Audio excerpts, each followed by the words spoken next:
We can go ahead and get started. We've got a good group going here, and I'm sure more people will kind of trickle in as we get everything going.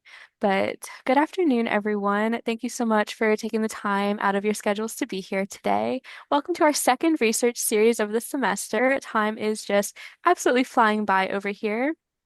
Today's presentation is brought to you by the Carolina Community Coalition and the Hazing Prevention Education Coalition here at USC. Both coalitions bring together people from across the university community to reduce high-risk student behavior, with the Carolina Community Coalition focused on substance misuse and HPEC focused on hazing prevention. If you're interested in getting more involved with either of these efforts, please feel free to reach out to me. I'll make sure that my contact information is in the chat and I can get you connected with either group. And as we get started, please feel free to open up the chat box. You can introduce yourself, and if you have any questions as we go, you can put them in the chat. And I will happily introduce you to Susie Bruce, who is our guest speaker for today. Susie Bruce is the director of the University of Virginia's Gordie Center, which works to end hazing and substance misuse among college and high school students nationwide through evidence-informed, student-tested resources. She has 30 years experience in collegiate health promotion with expertise in the social norms approach, peer education, bystander intervention training, and curriculum infusion. She directs the Apple Training Institutes, the leading national strategic training program for substance misuse prevention and health promotion for student athletes and athletics departments, and is a faculty affiliate of Youth Next, the Center to Promote Effective Youth Development.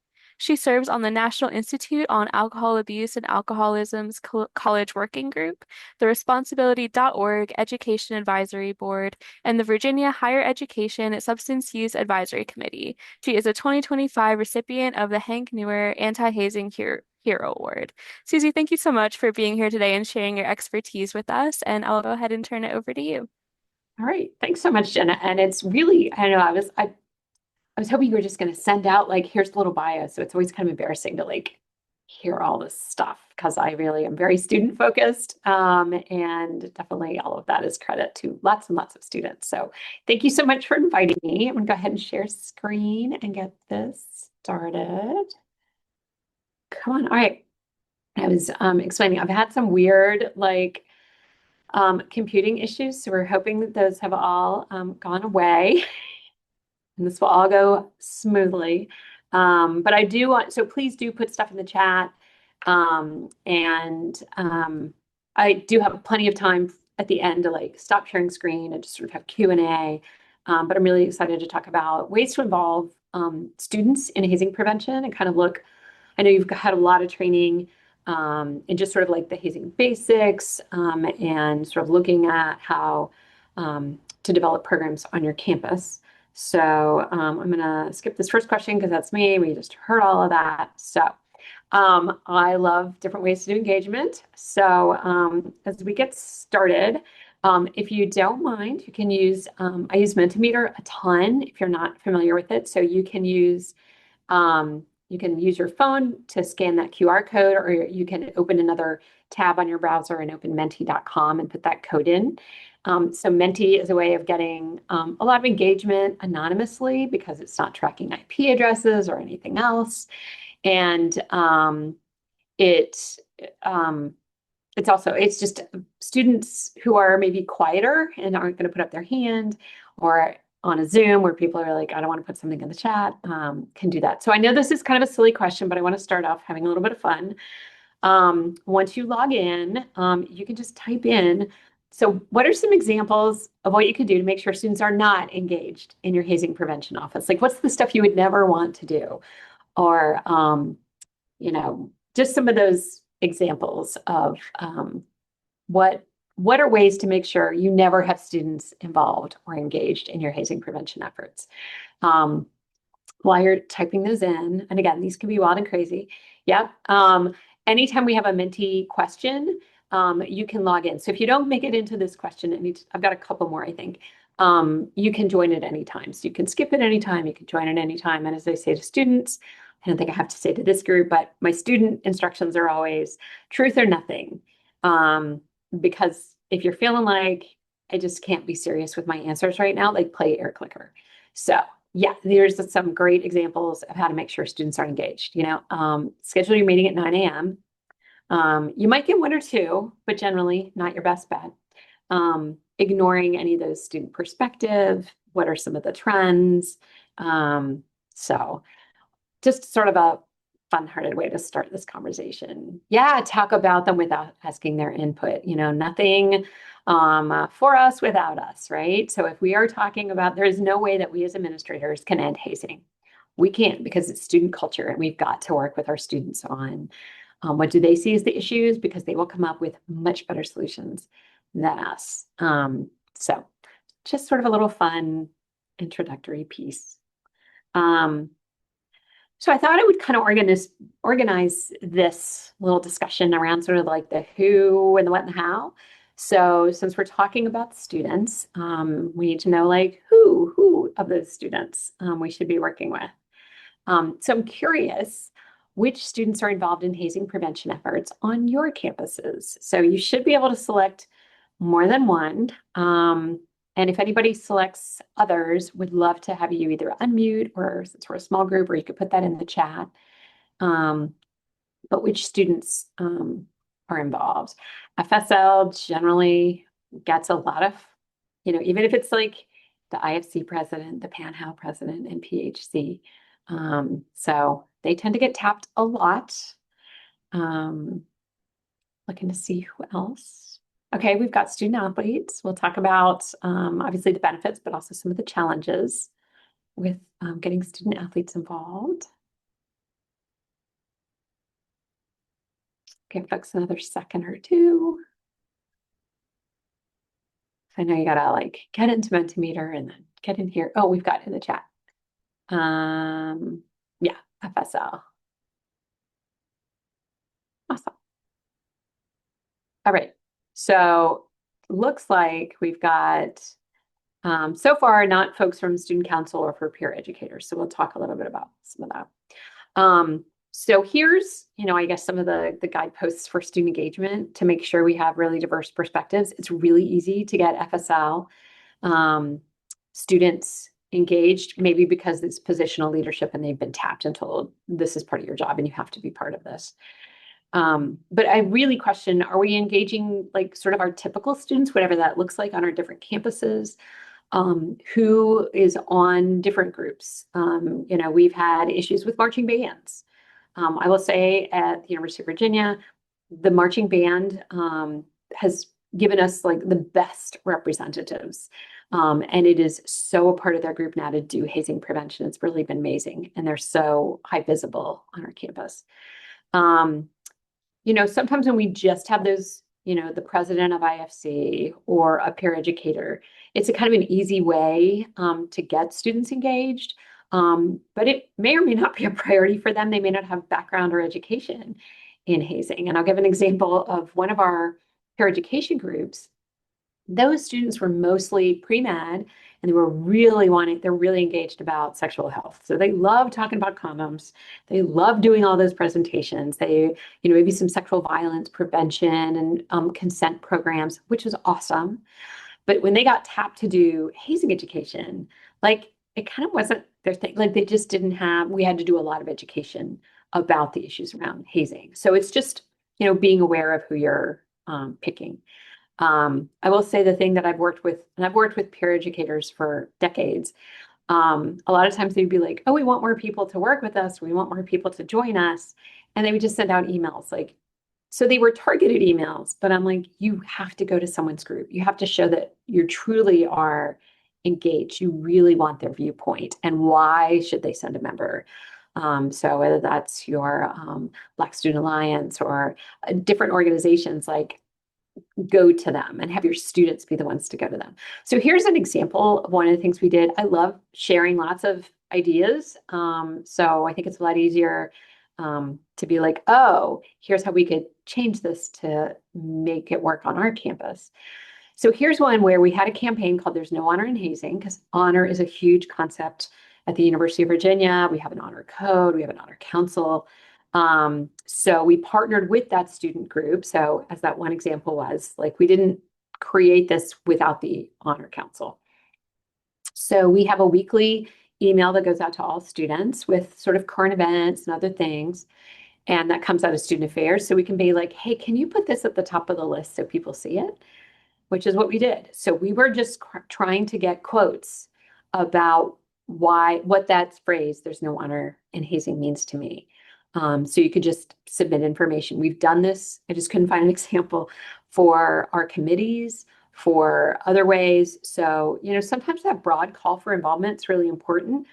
When we look at the data that like 47, 48% of high school students or college students were hazed in high school, we know that the more we talk about hazing, the more those students are going to start realizing, oh, what happened to me was hazing and it wasn't okay. And they might be looking for ways to get involved. So it's a great way of getting maybe first years who are seeing education, are starting to feel like maybe this is my thing. This is what I want to contribute. So we have a lot of allies out there. And I'm really surprised every time we put out just this broad call in our Wednesday emails, we get a couple of students responding. So don't discount it. So here's on a couple of different kinds of students within our peer educators. Obviously, they are great at helping us develop and provide initial review. Hopefully, they've already got some training in bystander education. They've got training in behavior change, maybe in motivational interviewing. We can incorporate hazing training in those related sessions that they're maybe already getting, like alcohol misuse or sexual violence, Title IX, bystander. So including examples of how hazing relates to these topics if they're getting like an academic, a credit-bearing class to be trained as peer educators. There's a great way to kind of work that in. You can also create a new peer education group that just focuses on hazing prevention. So we actually had a group of students who wanted to start a Gordie club here at UVA during the pandemic. So we worked with them, and so we're their advisors. And they do not as much educational content, but they do awareness events for us.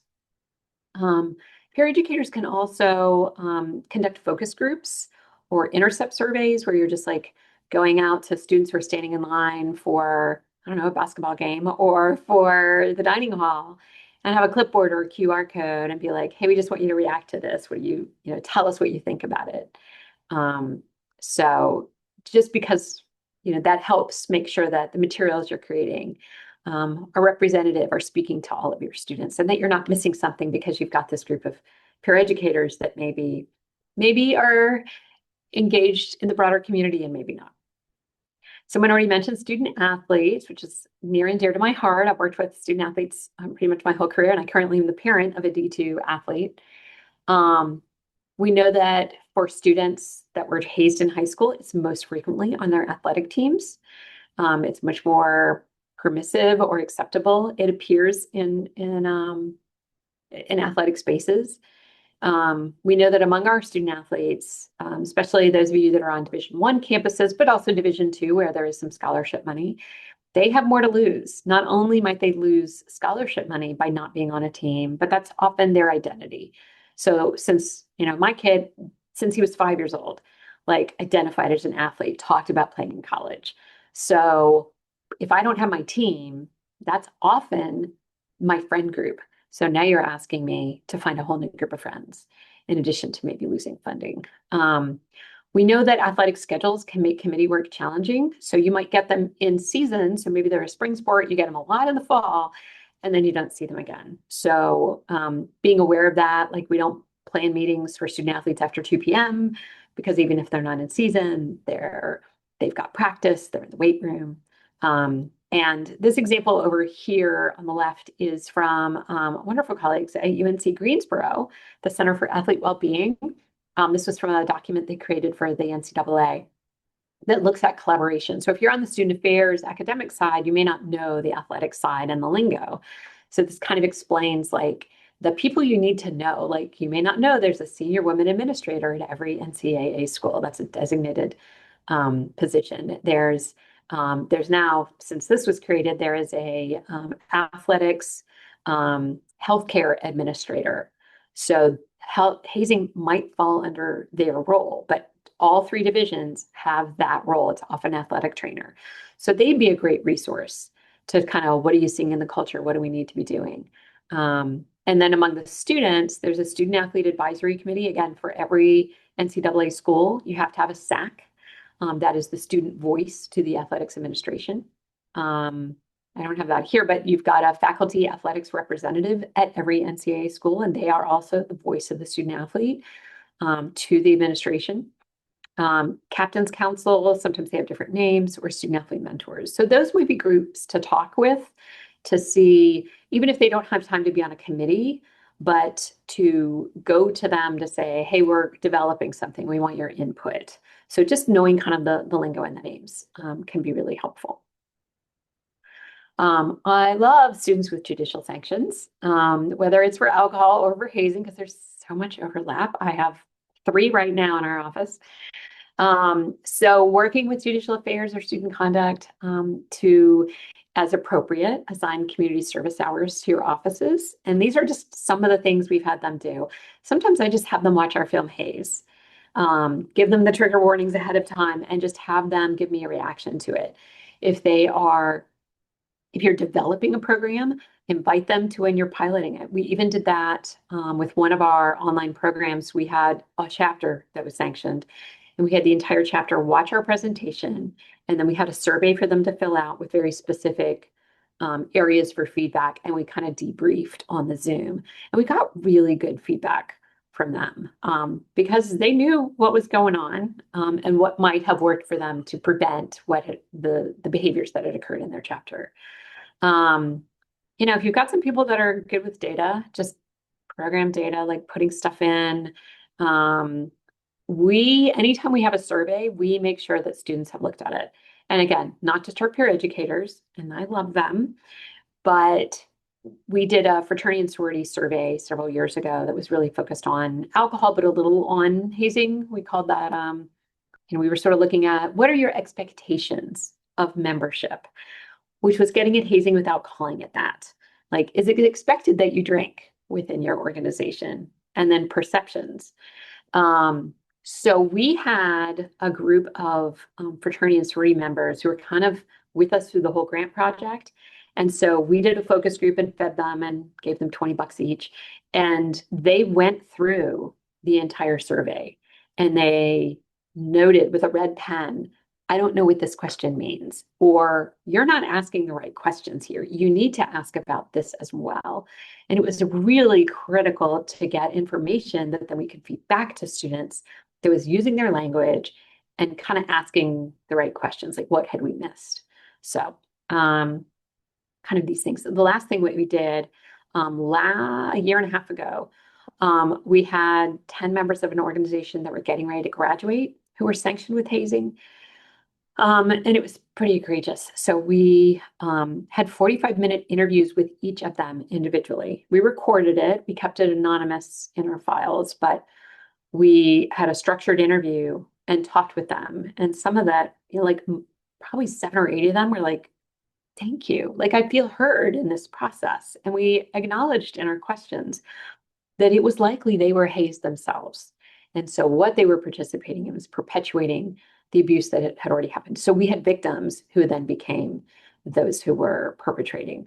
And it gave us some really good insights. And we actually changed some of our prevention programs based on those insights because we asked them when they were uncomfortable going through it themselves, what did they do? And what did they see as their options?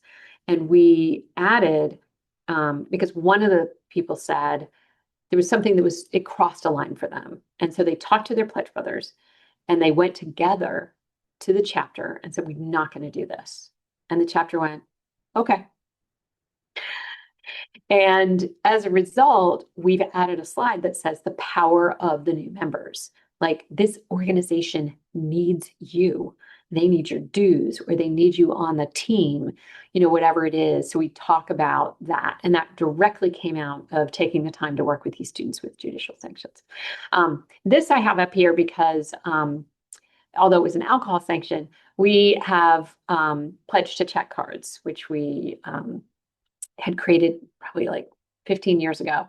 And it's got BAC charts, pretty standard, right? It has our pubs signs of an overdose, which was also student created. And then we've got like, what's the standard drink?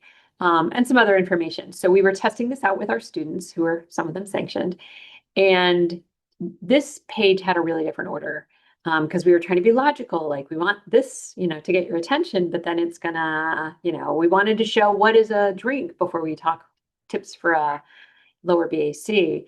And they were like, absolutely not. Like across the board, they're like, you need this to be on one of the two sides because I'm going to see that and go, huh, and I want to pick it up. So again, just the small ways that actually are not a lot of work on your end to get really important feedback from students. Okay, so now the what. I know you probably have this, but as a health educator, I feel like I need to go over a little of the theory. That what works, I know you know that you have to have comprehensive programs, theory driven. I'm going to talk about that for a small bit. Obviously, you are doing a great job across the state with having well-trained staff. But the big thing is, what is the timing of it? Are you doing enough of it, that dose? Cultural humility. Are we making sure we're reaching all different pockets of students in ways that work for them? And how are you evaluating? So I'm guessing you've also seen the SPIF flower with your cultural competence and sustainability in the middle. So just framing this as when we talk just about the student involvement piece, how we're integrating the SPIF within all of that. So I'm a huge fan of stages of change. And so what we've done, and which I encourage you to do on your campuses as a way of talking about why you're doing certain things, is we looked at the stages of change and also the processes of change, because I used to teach this in my peer education class. So if you're not familiar, this sense of first, you don't realize it's a problem. Like if you don't know what hazing is, you may not see it. And then you teach people what it is and you're like, oh, contemplating like, oh, that's maybe a problem in my group, but I'd never thought of that as hazing before. And then thinking about change. So within our organization, within my chapter, or whether I want to be an active bystander also.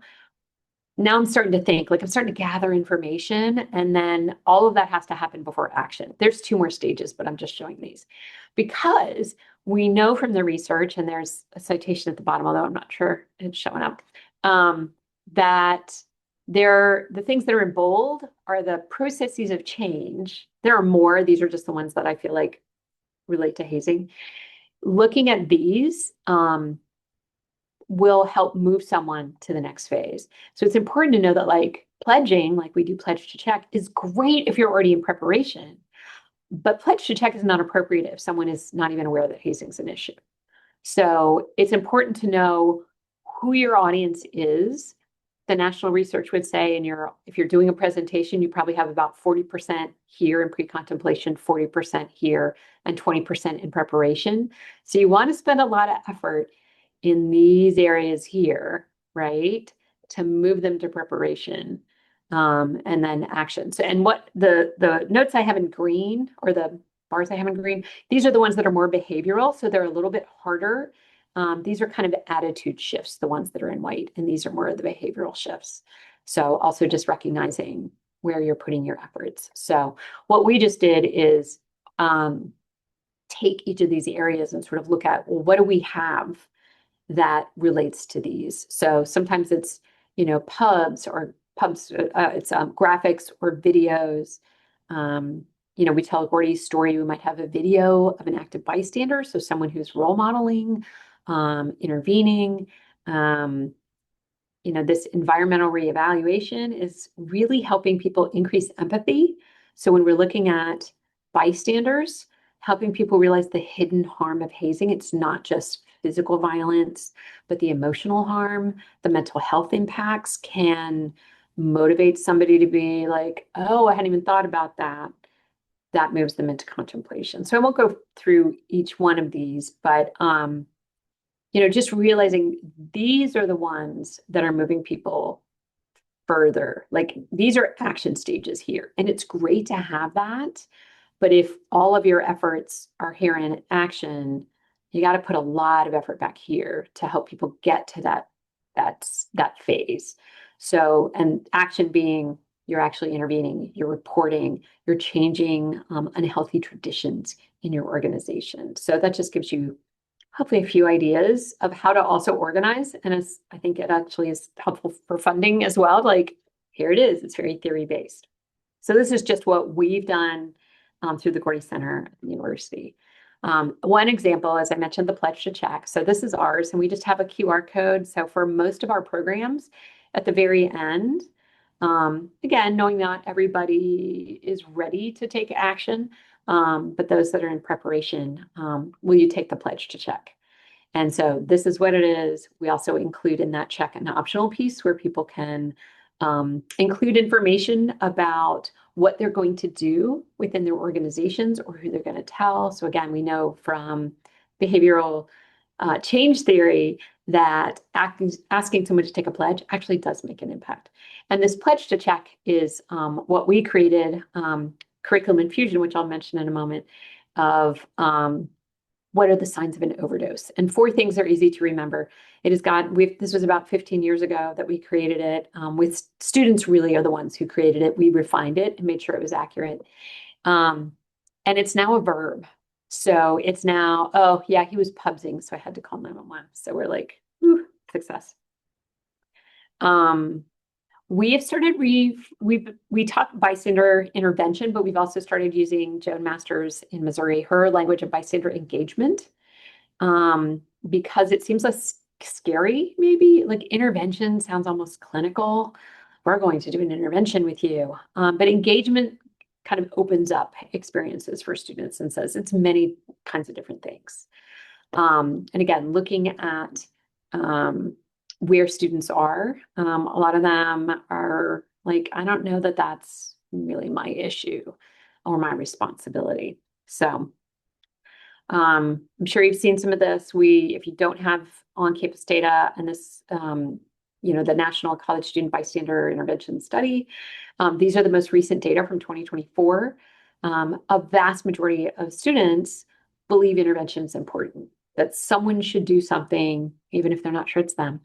And we know that this number has actually gone down. So some of it is they've changed a little their survey methodology.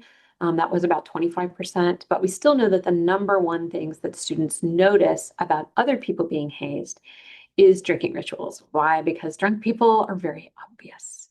So that's why it's important to tie in hazing in with your alcohol education. So when you're doing bystander engagement or intervention around alcohol, make sure that hazing is maybe a part of that to help people realize, oh, it might be that as well. If you're not familiar with Step Up, which came out of the University of Arizona, and full disclosure, I was part of it was UC Riverside and the University of Virginia partnered with the University of Arizona and the NCAA to create Step Up. Gosh, like 2007, maybe. But it uses the source, again, it goes back to the earliest research of Latane and Darley back in the early 70s to look at 5 steps of intervention. And if any one of these doesn't happen, then help is not offered. So stepupprogram.org is great because this was really designed, it was designed for athletics, but it's much broader than that. And it was designed to not just be sexual violence, but to be alcohol, to be mental health. I'm worried about a friend who's depressed. We have a module on hazing. So it really is incorporates a lot of different topics. So I just want to put that out there because I know y'all are interested in bystander engagement. As part of Step Up, we got permission from Southern Poverty Law Center to look at the 5 Ds. So you might be familiar with Green Dot and the 3 Ds, direct, distract, delegate. So coming out of their research, we added delay and document. And I'm going to share a short video that shows how we talk about that in hazing, but in a moment. And then the third major component of Step Up, just to kind of give you an introduction to it, is the acronym SEEK. So to intervene safely, always put your safety first. The earlier you notice things, the earlier you could probably intervene. You can prevent a problem the earlier you intervene. Be effective, and this is where we put out, don't be a superhero, be a lifeguard. The lifeguard does not jump in the water to save the drowning person. The lifeguard throws out the buoy, right? And then brings them in because they know if they jump in, the drowning person might pull them under.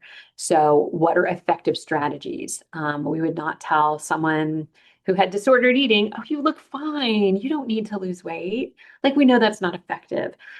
So how can we teach them skills that are effective? And then it's out of kindness. Like sometimes students are motivated to engage with their friends because they're being inconvenienced. And how can we help them reframe it a little bit to come out of a spirit of friendship and kindness? So with that, I'm going to share just one of our videos. We have about 20 some videos that are all available for free, but I just wanted to give an example since I know y'all are interested in bystander education.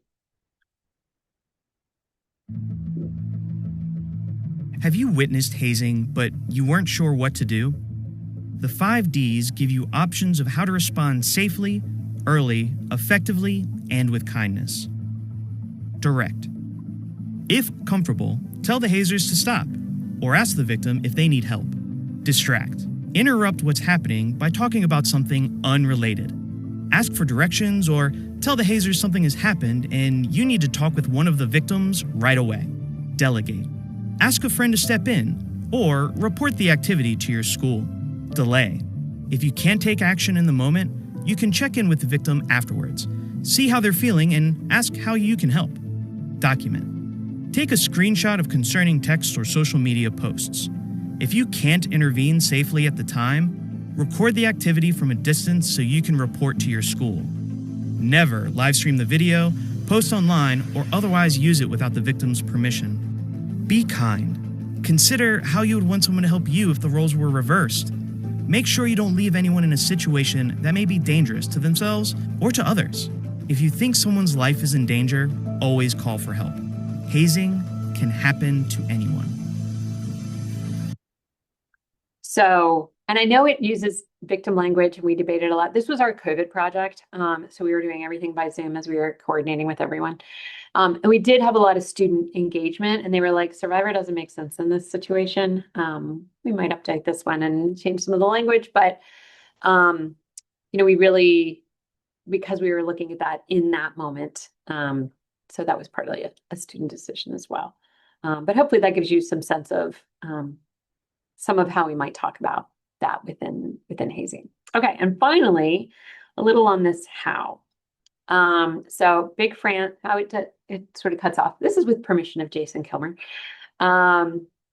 Big fan of motivational interviewing, and we use that throughout all of our programming. And just not judging. And again, I don't think we as professionals would, but I think depending on where our backgrounds come from, and what our professional training might be, I think culturally, what we also have to keep in mind is how many of our students who have been hazed, the pushback is, well, why do you just leave? And they might get that from parents sometimes. They certainly get that on social media, like, you're so dumb, what, you're going to pay for your friend? Like all these kinds of things are definitely out there. So it's really about baby steps and how do you meet people where they are? And helping our students figure out reasons to change, whether that's get out of a situation where hazing is occurring, or if they're the next group that's planning the new member process, that they can make that change. And that ambivalence, we know that as time goes on, the students who were hazed in the past are kind of like, well, maybe it wasn't that bad. And I am really close to my pledge class or my new members. So sort of looking at that. So the biggest thing is, how can we engage students and figure out their why? Because we have lots of reasons, but we don't know what motivates someone else, but they do. So how can we use reflection activities? So as you're creating programs, we try to build in like reflection activities, small group discussions. We do a lot of turn to your neighbor with just open-ended questions to try and build that up and have them. That's what another great thing about Menti is we can see. So we know the loudest voices in an organization that are for hazing are often, they're loud because they think they represent everyone else. So it's this false consensus when the people who are bothered by it are quiet because they've kind of got a bully in their group who's being louder. So we have to help them figure out, like, well, I'm not the only one bothered by these kinds of things. So how do we get that, that confidence, hope, and optimism and self-efficacy? So,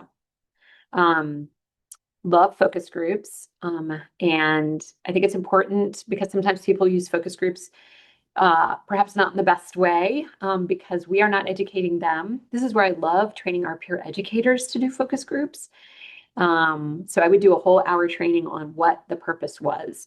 And you're going to hear something crazy like, if you go to the hospital that they're going to tell student affairs. And we're like, that's a HIPAA violation. But I'm like, you can't say that. You have to wait to the end. You have to write it down. Education is at the end when this is concluded, or you won't get honest feedback from the students there. And you're trying to make your educational programs better. So great opportunity to understand what your issues are on your campus, like what your themes should be. Like I mentioned, the hazing surveys. We always did for all of our different programs, we would have like a little display of here's our posters or whatever the material was. And we would have a quantitative piece, which I will show you in a moment. And they would rate them.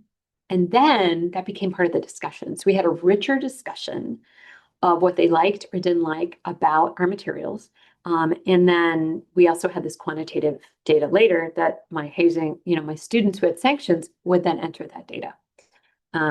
So we kind of liked doing that pen and paper. And I think the biggest trap to fall into is asking students for how would we solve hazing? So they can help with themes, but it's just not their role to come up with what are the broad solutions. That's where we use evidence-based programs. Big fan of curriculum infusion. So here's a couple of examples. We've had both tenure track faculty and tenured faculty. They're, sometimes because they were looking to publish and if you get recognition for university service. So that's how we created pubs. This was actually systems engineering students working with my peer educators. So they were working on a major event where there was heavy, heavy drinking and we were worried about overdoses. And so they created the initial version of this.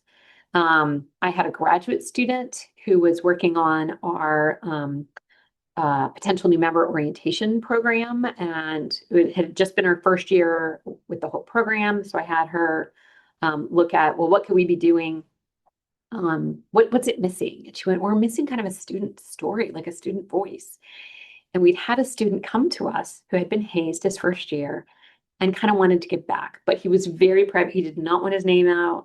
So we created a script with this grad student and recorded him. And then we took this long recording and we made little snippets.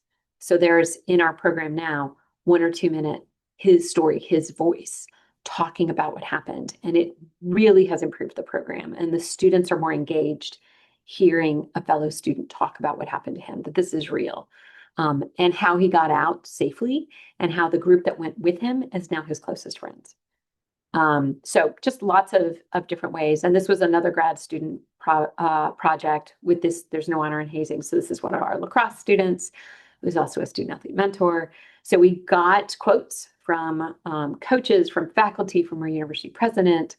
And then these have been on social media. They've been on the electronic bulletin boards and really trying to showcase a lot of different students.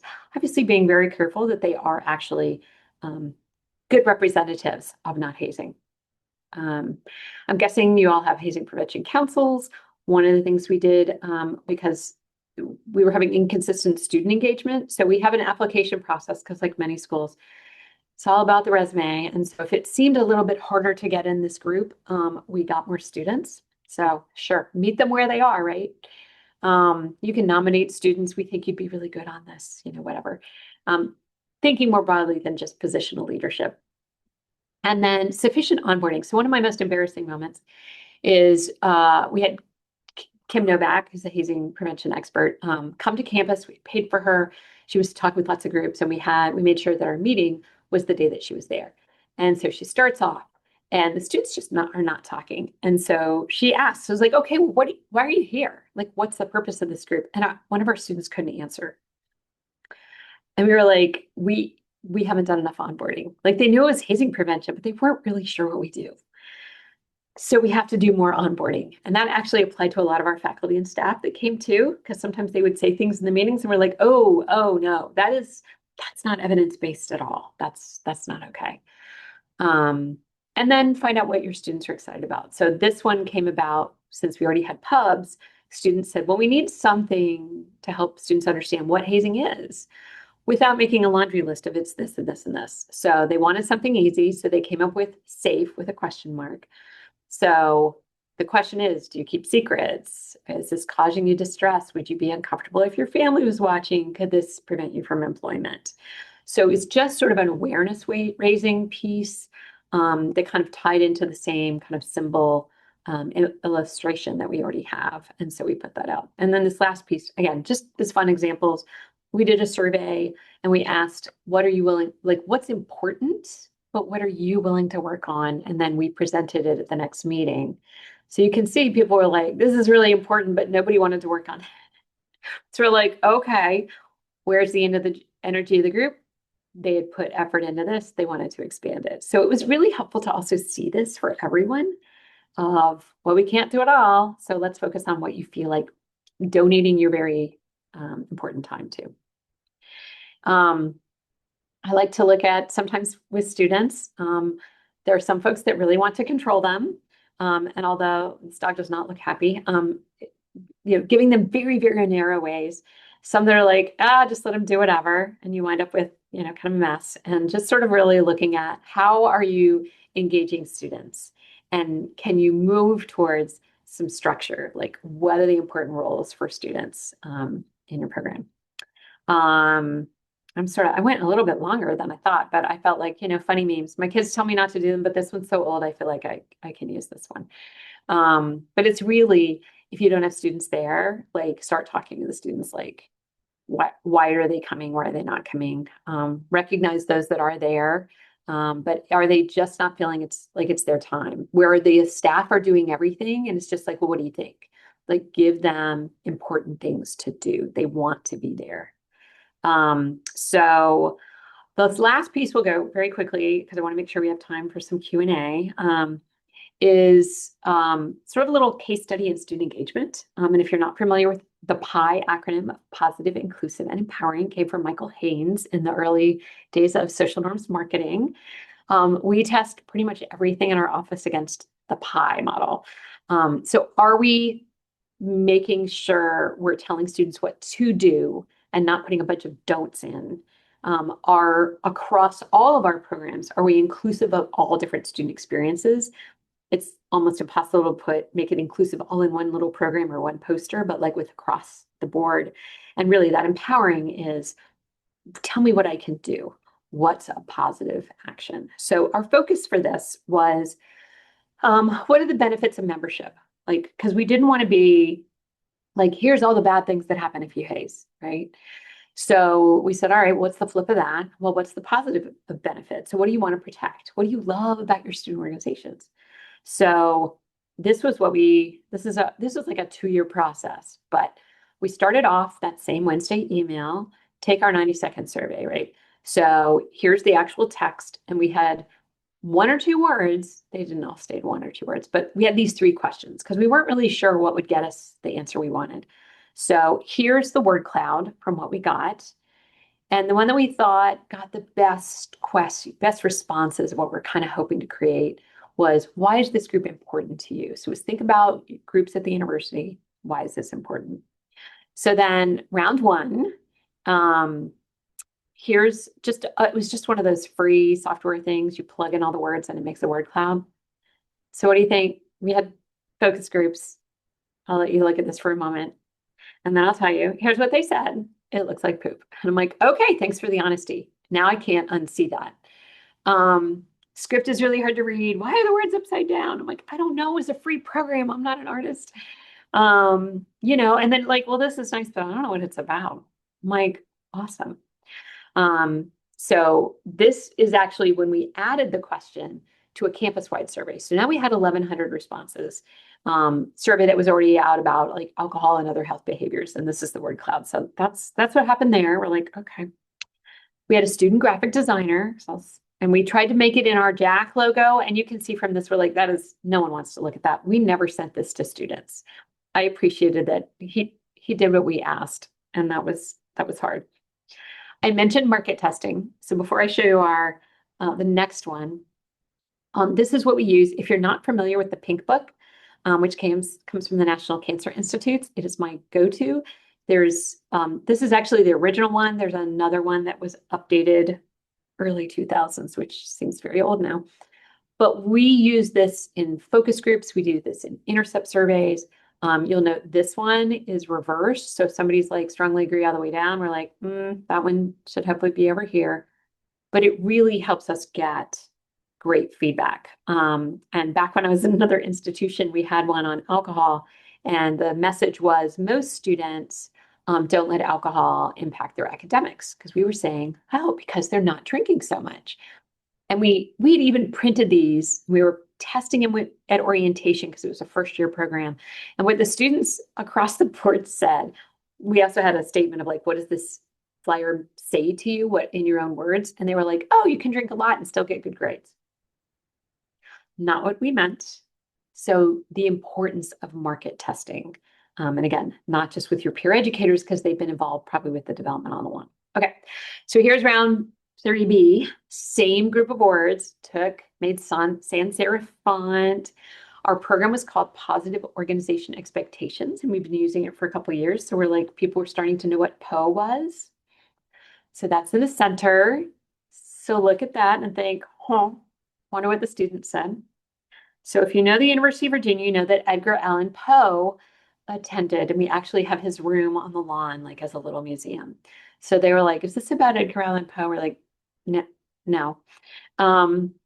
Too many words. I won't read any of them. I'm just going to ignore it. And I'm not sure. And not only do I not know what this is, I won't bother to ask anyone. So we're like, okay, clearly we're still working on this though. So here's where we got. Our last round, we just said, let's look at the top 10 responses. Again, our student designer, we had this one. We had two different versions. This one, people were like, it looks like a light bulb. And again, I didn't see it, but now I can't unsee it. And changed, the words some. So the eye is drawn to friendship. It's very clear what my organization means to me. End hazing, which actually was great to put that in there. They said the hearts are distracting. We said, we don't care. We're leaving the hearts in because you should love your group. So this is what we used, and this is how we use it now. This is the final slide of our potential new member program. So we've been talking about belonging all the way through. You earned your right to be at the University of Virginia. You don't have to prove yourself or your worth to anyone. And if you're in a group that makes you do that, you will find another group. We have 820 student organizations. You're going to find your people. Don't feel this is the only place. And, we put it in the language of values. So this is our closing slide. So that's kind of how we use that. So before we get into Q&A, I did get 10 minutes. Awesome. Here's my Spark Notes. And here's again, one of our drum majors who's been part of our hazing prevention programs for 3 years now. So she's graduating this spring. So here was her quote, and we're now doing round 2 of what this campaign will look like. They actually did a video with all of the drum majors about the positive culture and what they do to create a positive culture that never hazes in our marching band. So that was part of Hazing Prevention Week. So to me, it really boils down to giving your students really meaningful ways to contribute. They want to have this be a good use of their time, or they're going to stop coming to meetings. What's their influence? And they know the culture in ways that we don't. And I actually have UVA is my alma mater, but it's been a while. So I know parts of the student culture, but there's still a lot that I'm like, oh, that has changed. Recruit really broadly. You never know what student just sees an announcement and gets engaged. And once they learn to trust you, they'll share their story, and they can really be transformative in your programs. Have a little structure, because chaos is chaos. Try not to over control, and really make sure students are engaged in pretty much everything that you are doing. So with that, I will stop sharing because I talked a lot. And I would love for folks to maybe come on, put things in the chat or come on camera and ask questions. I wanted to make sure there was lots of times for questions.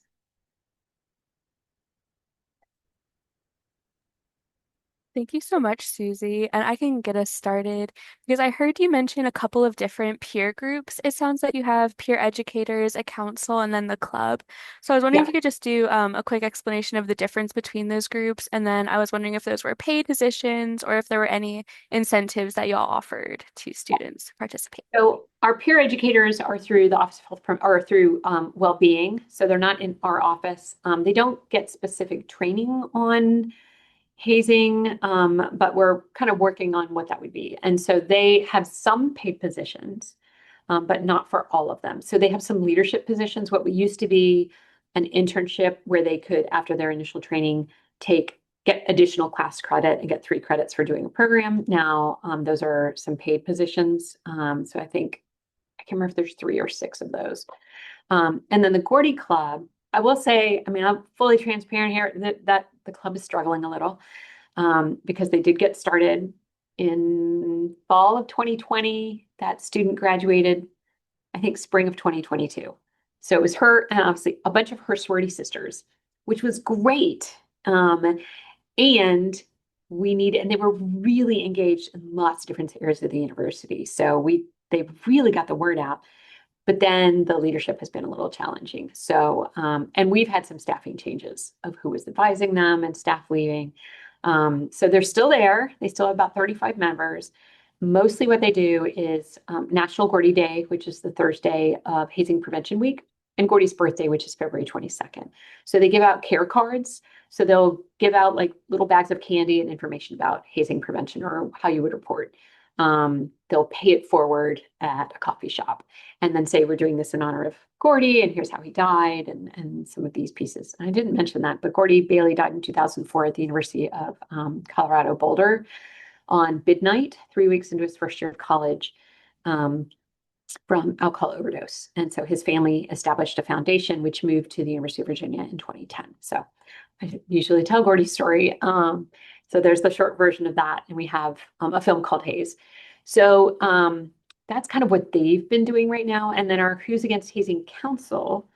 So we've been using Who's Against Hazing kind of for everything. That's our website, is Who's Against Hazing. That does have some positional, leadership groups. So Judicial Council, which is student run. So the chair of UJC, the chair of, or the president of, it's ISC, Inter Sorority Council, IFC. Sometimes we've had folks from student council. We had our student council president involved for a while. And then we've just had students who show up because sometimes we don't know their full story, but they saw something, they applied, and they've been coming. We meet twice a semester. We have 3 working groups. One is, so they're all prevention focused. One is education, one is communication, and one is response. So we work with our policy office and our UJC. So that group is the one that I'm the facilitator for. We're actually looking at what are the reasons students are hesitant to report. And so how can we counter that? So they wanted to create a series of videos. So we're looking at like a FAQ. So Jenna, I might interview you kind of as the plant, and you might ask, isn't it true that, whatever it is, and we'll say, actually, here's what happens in that process. So we have it broken down to how do I even make a report, which is confidential, which is anonymous, and then a section that are what happens first, which is this investigation. And then the last piece is if we believe hazing occurred, then it goes to our Judiciary Committee. And what's their process? And how many cases are educational versus losing your charter, which is what everybody's afraid of. Sorry, that was a long answer. No, thank you. That was really helpful.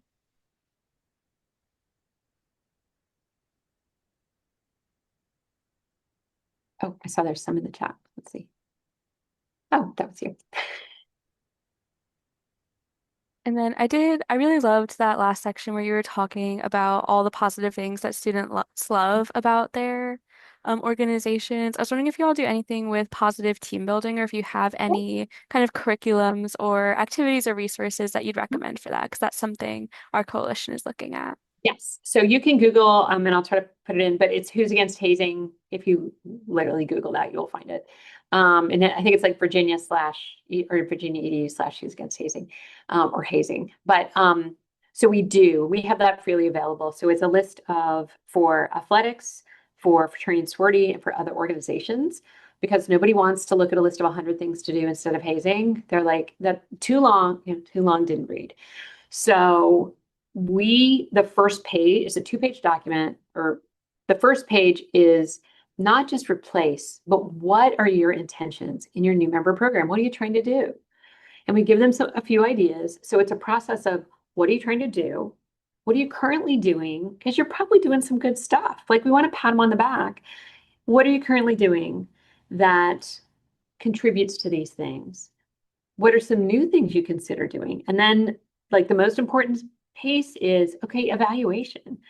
And it's not formal evaluation, but talk about, did that meet the goal? Do people feel closer to each other? Are there better ways to do this? And they're continually improving it as opposed to continually devolving into hazing. The back page has categories. So it's like, okay, if you're trying to do scholarship, if you're trying to do unity, if you're trying to do service, here are the way, if you're trying to learn your history. And we give them examples, and for ours, we hyperlink to the resources on our campus. So it's a download, but it's also a web page. And then we also have on that page, our prevention page looks at the Cornell model of prevention. And so those are like accordions. So you can click on each one and see all the things we're doing in each of those areas. So again, it's really nice if we're like, oh, how can I get involved? You can look at that list and go, oh, I'd like to help with that thing. So we have a prevention toolkit. So the Who's Against Hazing is very UVA focused. You're free to use, adapt to any of that. But our website has a hazing page, and we also have a hazing prevention, or a prevention toolkit. So it's both substance misuse and hazing. So we have links to videos. We have a ton of Instagram carousels, because we've had a lot of student interns. We've also used, the other one we didn't talk about is, we have a university internship program that we have used a lot in the past 4 years. So they are getting academic credit. We have hired several of them because they've been amazing. So in the summer, we've got them for 2 months. So they co-present our hazing prevention program to orientation in the month of July. The student I have now is working on like some social media. So that's how we've done a lot of our social media, is we had a student, and then when we get the intern, then they're kind of upping the game. Like, okay, how can we increase engagement? Right now we've got content that's good. So they'll create the content. We kind of edit, make sure it's accurate. But then it's clear it's very student created content. And those are available with alt text and captions on our website. So you're free to use those.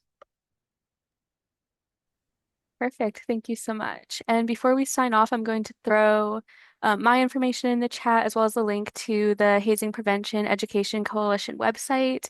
If anyone who's not already on that list, and I see quite a few of you on there, which I appreciate, you can feel free to reach out and we can get you plugged in. We've got a few different subcommittees that are going strong right now on programming, education for students, education for faculty and staff. And then we're trying to pull together a student advisory board. We haven't had a ton of interest so far, so this was extremely helpful for kind of giving us some ideas for how we can kind of move forward with that. Our next research series is going to be November 6th at 3:30 p.m. We're likely going to have a bystander intervention topic for that meeting as well, so we hope to see y'all there for that. And thank you so much, Susie, for sharing Yeah. all of those helpful tips. I think that'll be really helpful as we're getting things going on our campus. Yeah. Thanks for the invite. It was fun. Okay, great. Thank you all so much. Have a great rest of your day. Thank you.